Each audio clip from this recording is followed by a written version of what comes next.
सत साहेब साहेब गुरु तेरा ही आश्रम। प्यारे बच्चों, पिछली वीडियो में आपको बताया था कि पश्चिम मुखी घर हो, पश्चिम मुखी घर की व्यवस्था कैसे होनी चाहिए।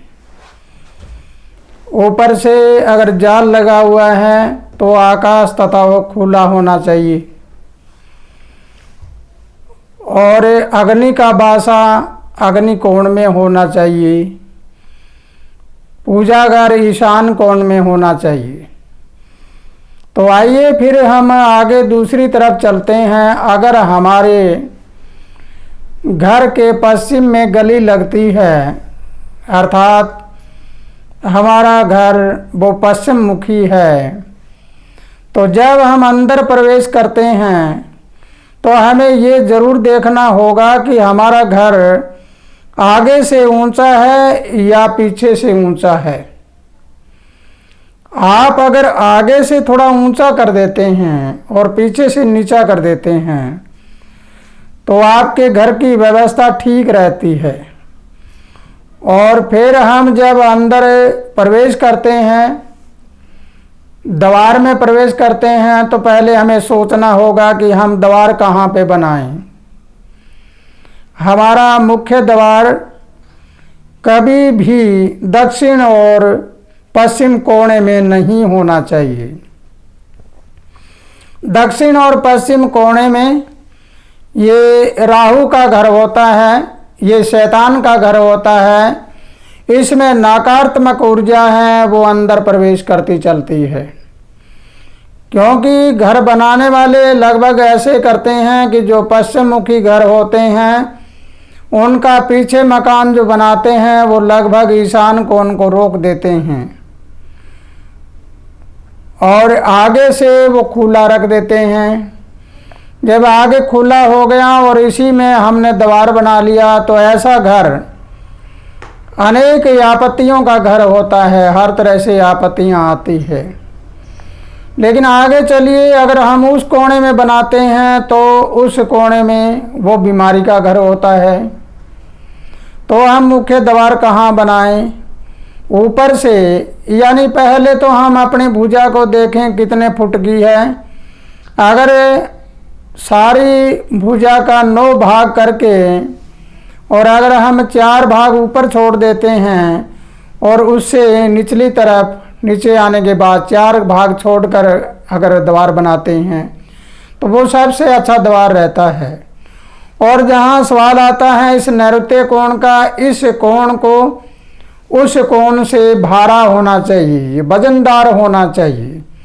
अगर वजनदार है तो आप सोचिए घर में सब ठीक ठाक रहेंगे। तो मेरे प्यारे बच्चों, अगर ये बात आपको समझ आई है तो पश्चिम मुखी घर जिनका भी है वो अपने घर की व्यवस्था को ठीक करने के लिए ईशान कोण को पूजा घर, और ये अग्नि कोण है, अग्नि कोण में अपनी रसोई, और नैऋत्य कोण में है इसको दबा के रखना, अर्थात इसमें स्टोर वगैरह बना लें, या कोई ज़्यादा जगह है तो कमरा वगैरह बनाएं या अपनी बैठक बनाएं तो ज़रा पीछे से ऊंची करके बनाएं। यानी अगर पीछे वाले से 1 फुट ऊपर होगी तो और अच्छा रहेगा। तो इस प्रकार आगे हम चलें। पानी की व्यवस्था हम ज़्यादातर देखते हैं कि पश्चिम मुखी घर जिनके होते हैं वो नैऋत्य में पानी कर देते हैं। नैऋत्य में अगर पानी हो गया तो वो घर खतरे से खाली नहीं होता, यानी उसमें आपत्तियां आती है। और अगर हम पानी की व्यवस्था कर देते हैं पश्चिम कोने में तो वो लड़ाई झगड़े का घर होता है। सही पानी की दिशा होती है ईशान, यानी उत्तर और पूर्व कोना। तो प्यारे बच्चों, अगर ये बात समझ आई है तो पश्चिम मुखी घर जिनका भी है उस घर में ये पूर्ण रूप से अपने आप को समझ लेना है और अपने घर की व्यवस्था को पूरी तरह संभाल लेना है। जरा आगे चलिए, हम पूर्व मुखी घर में चलते हैं। पूर्व मुखी घर हो तो हमारा कैसे बनाना चाहिए? जब पूर्व मुखी घर हो तो पहले आगे की दीवार देखें, आगे की दीवार में अगर हम ईशान कोण में ही दरवाज़ा बना लेते हैं तो हमारा पूजा घर है वो कट जाता है, पूजा की व्यवस्था है वो सही ठिकाने पे नहीं आती। इसलिए वही निशाना यहाँ पे होता है कि अगर हम इसके 9 भाग करके और 2 भागों को ऊपर छोड़ देते हैं, ऊपर छोड़कर और निचले 2 भागों में अगर गेट बना देते हैं मुख्य द्वार, तो सबसे उचित रहता है, सही रहता है। और ईशान कोण यानी अंदर प्रवेश करते ही और दाएं हाथ को राइट हैंड वहाँ पर अपना पूजा घर बनाइए, वहाँ पर पूजा घर हो और इस कोने में यानी पूरब और दक्षिण कोने में यहाँ पे रसोई बनाएं।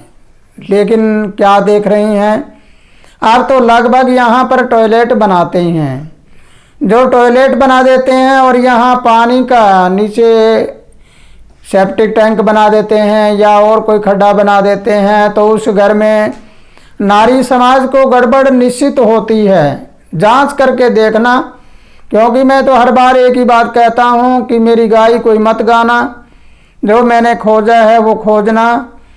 अगर मेरा खोजा हुआ है वो तुम खोजते हो वो सही मिलता है तो तुम उसको मानो, अन्यथा मत मानो। तो प्यारे बच्चों, आज 2 कोणों की बात ही बताऊंगा आपको, उसमें पूजा घर हो और उसके साथ यहाँ पे मुख्य द्वार हो और यहाँ टॉयलेट वगैरह ना हो, यहाँ पे होना चाहिए हमारा रसोई घर, रसोई बनाना होता है यहाँ पे। तो अगली बातें हैं अगली वीडियो में आपको बताएंगे। तो इसी के साथ खुशहाल रहो, आनंद करते रहो और अपने समय को देख कर चलो। समय बेहाल है और अगर समय को देख के चलेंगे तो हम सब खुशहाल हो जाएंगे। इसी के साथ सत साहेब, खुशहाल रहो, आनंद करते रहो।